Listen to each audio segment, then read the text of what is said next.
ማግኘት አለመቻሌ ራሱ በጣም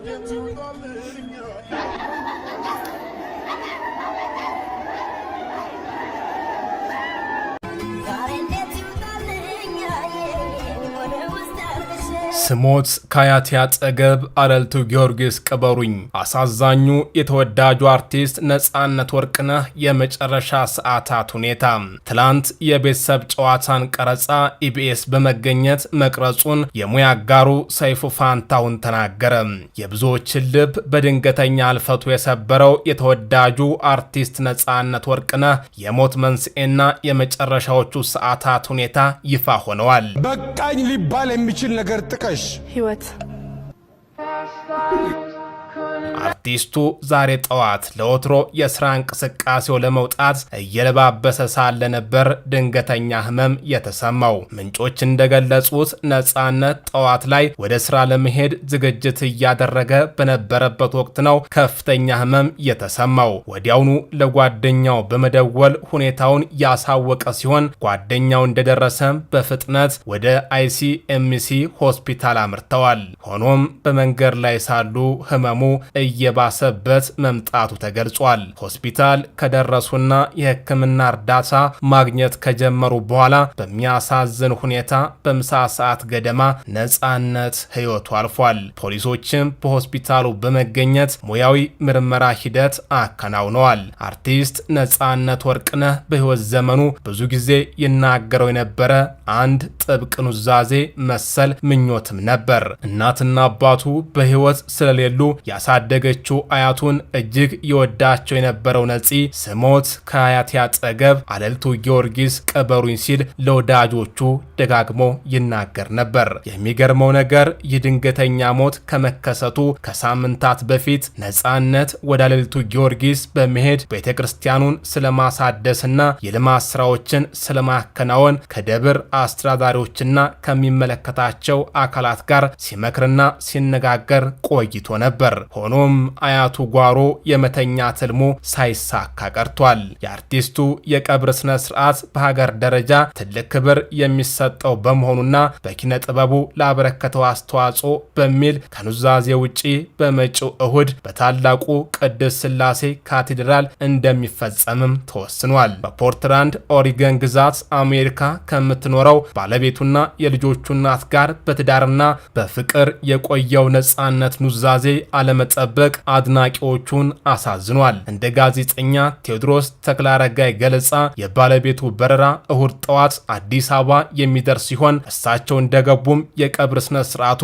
በዚያው ዕለት እንደሚከናወን ነው ቤተሰቦቹ ያረጋገጡት። በተጨማሪም በኢትዮጵያ የመዝናኛ ኢንዱስትሪ ውስጥ በፊልም በቲያትርና በቴሌቪዥን ፕሮግራም አቅራቢነት ከፍተኛ ተወዳጅነትን ያተረፈው አርቲስት ነጻነት ወርቅነህ ነፂ በድንገተኛ ህመም ከዚህ ዓለም በሞት መለየቱ ብዙዎችን አስደንግጧል። የተለያዩ አርቲስቶችም የነጻነት ወርቅነህ ሞትን ተከትሎ ሀዘናቸውን እየገለጹ ነው። ከቀናት በፊት ያወጋነው ህልም ማመን አቅቶኛል። ጋዜጠኛ መቅደስ ደበሳይ በአርቲስት ነጻነት ወርቅነህ ህልፈት የተሰማትን መሪር ሀዘን ገለጸች። ታዋቂዋ ጋዜጠኛና የቴሌቪዥን ፕሮግራም አቅራቢ መቅደስ ደበሳይ የቅርብ ወዳጅና የሙያ አጋሯ በሆነው በአርቲስት ነጻነት ወርቅነህ ነፂ ድንገተኛ ህልፈት የተሰማትን ጥልቅ የልብ ስብራትና ሀዘን ገልጻለች። ጋዜጠኛዋ ባስተላለፈችውና የሁለቱን ቅርበት በሚያሳይ መልእክት አርቲስት ነጻነት ከማረፉ ቀናት ቀደም ብሎ ስላለው ቀጣይ ዕቅድና ህልም አጫውቷት እንደነበረ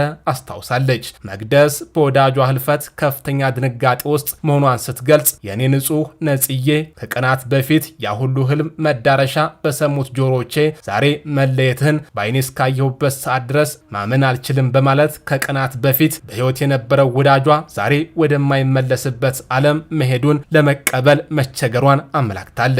ጋዜጠኛዋ በሐዘን መግለጫዋ ላይ ከሁለት ዓመት በፊት ያጣችው ሌላኛውን የጥበብ ሰው አርቲስት አስፋው መሸሻን በማስታወስ የሁለቱን የቅርብ ወዳጆቿን ሞት አገናኝታለች። በቅርብ ርቀት ልዩነት የሁለት የልብ ወዳጆቿን ሞት አለመታደል ስትል የገለጸችው መቅደስ በሁለት ዓመታት ልዩነት አስፍዬና አንተን እንደ ወዳጅ ማጣት አለመታደል ነው ስትል ሐዘኗ ምን ያህል ከባድ እንደሆነም ገልጻለች። አርቲስት ነጻነት ወርቅነህ ከጋዜጠኛ መቅደስ ደበሳይ ጋር በሙያና በግል የጠበቀ ወዳጅነት እንደነበራቸው ይታወሳል። በተመሳሳይ ስደትና የባዕድ ሀገር ኑሮ ለሁሉም ነገር ይከብዳል።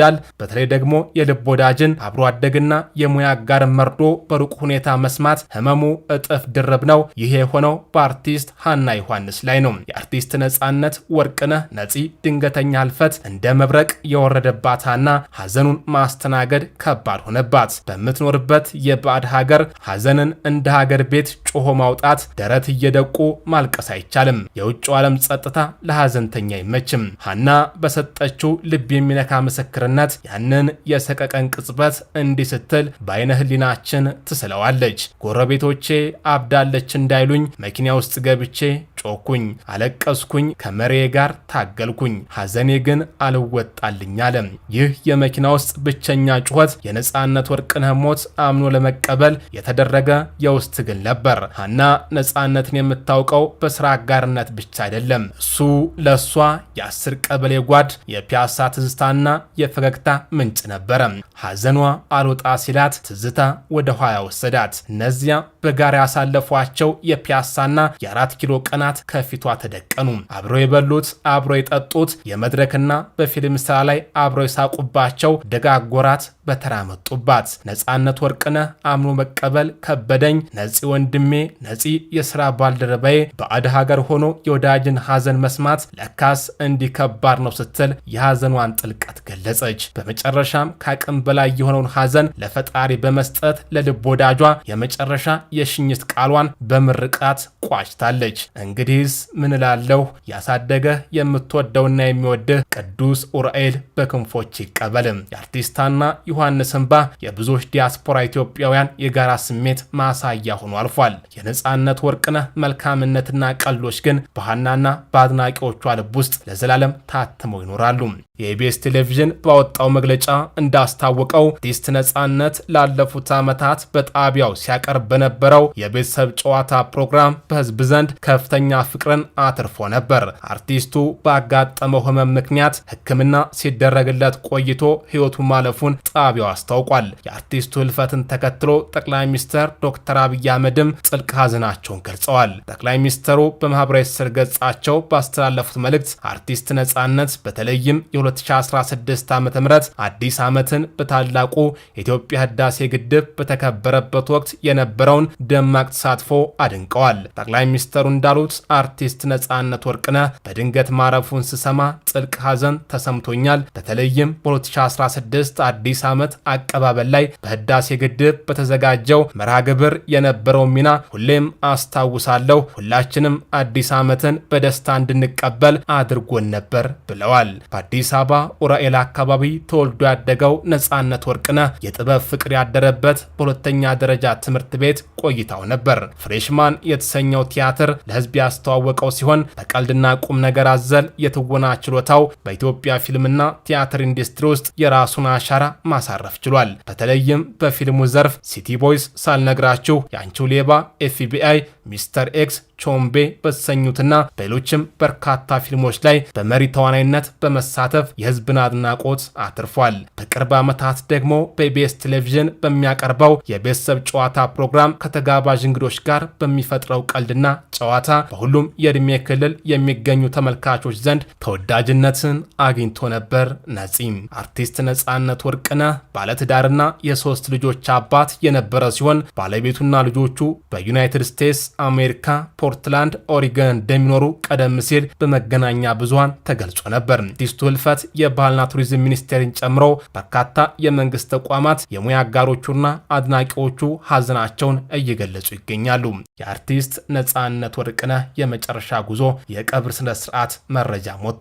በድንገተኛ ህመም ምክንያት ከዚህ ዓለም በሞት የተለየው ተወዳጁ የጥበብ ሰው ነጻነት ወርቅነህ ነፂ የመጨረሻ የሽኝትና የቀብር መርሃ ግብሩ ነው ይፋ የሆነው። የአርቲስቱ የቀብር ስነ ስርዓት የመጪው እሁድ ጥር 10 ቀን 2018 ዓ.ም በመንበረ ጸባዖት ቅድስት ሥላሴ ካቴድራል በክብር እንደሚፈጸም ቤተሰቦቹና ወዳጆቹ አስታውቀዋል። እሁድ ጠዋት ከ2 ሰዓት ተኩል ጀምሮ በካቴድራሉ አሸኛኘት ይደረግለታል። በዚህ ዕለት እሁድ ከቀኑ 6 ሰዓት ላይ የመጨረሻው የቀብር ስነ ስርዓትም ይከናወናል። በመጨረሻ መልእክት የተላለፈ ሲሆን የጥበብ ቤተሰቡና መላው ኢትዮጵያውያን በሐዘን የጣለው የነፂ ረፍት ለብዙዎቻችን ከባድ ቢሆንም በዚህች ዕለት በቦታው በመገኘት ለወዳጃችን የመጨረሻ ክብር እንድንሰጥም ጥሪ ቀርቧል።